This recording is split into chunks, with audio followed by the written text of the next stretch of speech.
అమరావతికి చట్టబద్ధత తీర్మానంపై మాజీ సీఎం జగన్ కీలక వ్యాఖ్యలు చేశారు. చట్టబద్ధత కోసం తీర్మానం చేసినప్పుడు మళ్లీ సవరణ చేయలేమా అంటూ ప్రశ్నించారు. ఇక ఏపీ రాజధానికి ప్లాన్ బి అంటూ మరో సరికొత్త ప్రతిపాదన చేశారు. విజయవాడ, మచిలీపట్నం, గుంటూరు ప్రాంతాన్ని రాజధానిగా చేయాలని జగన్ అన్నారు. ఇక అమరావతి నిర్మాణం పూర్తయ్యే అవకాశం లేదని మాజీ మంత్రి అంబటి రాంబాబు తెలిపారు. మావిగనే ఏపీ అభివృద్ధి మంత్రమని చెప్పారు. అమరావతి నిర్మాణం పేరుతో దోపిడీ, అవినీతి జరుగుతుందని వైవి సుబ్బారెడ్డి విమర్శించారు. అప్పుతో అమరావతి నిర్మాణం సరైందేనా అని మార్గాని భరత్ నిలదీశారు. హైదరాబాద్లో అమరావతి మారాలంటే 50 ఏళ్లు పడుతుందన్నారు. విజయవాడ 70 కిలోమీటర్లు, విజయవాడ టు గుంటూరు మరో 40 కిలోమీటర్లు, మొత్తం ఈ 110 కిలోమీటర్లు నేషనల్ హైవే రోడ్డు ఉంది. ఈ నేషనల్ హైవేకు కాస్త అటు ఇటుగా ఈ మొత్తం క్యాపిటల్ ఏరియా కింద డిక్లేర్ చేయండి.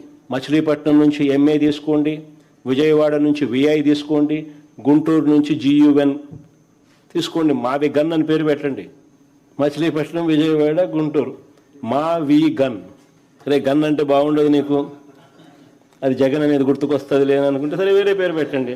చంద్రబాబు నాయుడు గారికి సిన్సియారిటీ లేదు. 3 జిల్లాలతో కూడిన డైనమిక్ పవర్ హౌస్ ఇది. 3 జిల్లాలతో కూడుకుంది.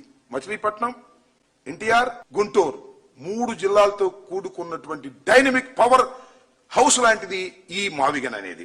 అమరావతిని ఎవరు వచ్చినా కూడా కదపలేరంటే బిల్లు చేసి సంతోషపడిపోయి సరిపోయిందా? నాకు అర్థం కాలేదు. ఎంత పిచ్చి పని నాకు అర్థం కాలేదు. శాసనసభలో చేసిన తీర్మానం మళ్ళా శాసనసభలో మెజారిటీ ఉంటే చేయరా? Common sense. అందువల్ల మేము చేసేస్తామని కాదు దాని పాయింట్. శాసనసభలో చేసిన తీర్మానాన్ని సింపుల్ మెజారిటీతో రేపు ఇంకో ప్రభుత్వం వస్తే సింపుల్ మెజారిటీతో చేయలేదా అని అడుగుతా ఉన్నా. ఈ మాత్రం కామన్ సెన్స్ చంద్రబాబు నాయుడికి లేదా? ఉంది. కానీ ఒక చర్చ జరపాలి. లడ్డూలో ఫెయిల్ అయిపోయాం, దీన్ని తీసుకొచ్చి చర్చ జరుపుదామని అనుకుంటున్నాడు. ఇవాళ అందరూ కూడా మావిగన్ మీద చర్చ జరుగుతున్నారు. ఈవెన్ తెలుగుదేశం వాళ్ళు కూడా మావిగన్ మీదే తెలుసో తెలియకో ట్రోల్ చేస్తున్నారు. అంటే విస్తృతమైన ప్రచారం జరుగుతుంది, చర్చ జరుగుతుంది. జగన్మోహన్ రెడ్డి గారు చేసినటువంటి ప్రతిపాదన విస్తృతంగా ప్రజల్లోకి వెళ్తుంది. బిల్లుకి వ్యతిరేకము అంటున్నావు, అమరావతికి వ్యతిరేకం కాదు. అదే అమరావతి రాజధాని పేరుతో చేస్తున్న అంశాలను మెన్షన్ చేయండి ఈ బిల్లులో అంటున్నావు. అదేవిధంగా ప్రత్యేక హోదా గురించి ఎందుకు బిల్లులో మెన్షన్ చేయట్లేదు? ఈ అంశాలన్నీ మెన్షన్ చేయమని అంటున్నావు. జగన్ గారు కూడా ఏం చెప్పారు నిన్న? అన్ని వేల కోట్లు అక్కడ పెట్టే బదులు అందులో ఎంతవరకు ఆచరణ సాధ్యమైంది? 7 సంవత్సరాల నుంచి మనం ఏమి నిర్మాణం చేయలేకపోయాం. ఇంకా రాబోయే రోజుల్లో ఎన్ని సంవత్సరాలు పడుతుంది మీరు నిర్మాణం చేయాలంటే? ఎంత రుణాలు తీసుకురావాల్సి ఉంటుంది? ఎందుకంటే 2 లక్షల కోట్లు అవసరమైందని వాళ్లే చెప్తున్నారు కదా. 50,000 ఎకరాలకు 1,00,000 కోట్లు, మళ్ళా తీసుకునే 50,000 ఎకరాలకు 2 లక్షల కోట్లు అవుతుందని. అంత డబ్బు ఒకే చోట పోసే బదులు విజయవాడ ఎట్లా మేము లోగడ ప్రపోజ్ చేసిన వైజాగ్ దీనికి మీరు సానుకూలంగా లేరు కాబట్టి అమరావతి ప్రాంతంలోనే ఉండే విజయవాడ, మచిలీపట్నం, గుంటూరు ప్రాంతాలని 3 నగరాలని కనెక్ట్ చేసుకుంటూ ఇక్కడ డెవలప్ చేయండి. కేవలం 5,000 కోట్లతోనో 10,000 కోట్లతోనో చేయండి అని చెప్పారు. దాంట్లో తప్పేముంది? అట్లా అని మేము దీనికి వ్యతిరేకమని చెప్పట్లేదు కదా. నేను చెప్పేది కూడా ఒకటే మాట.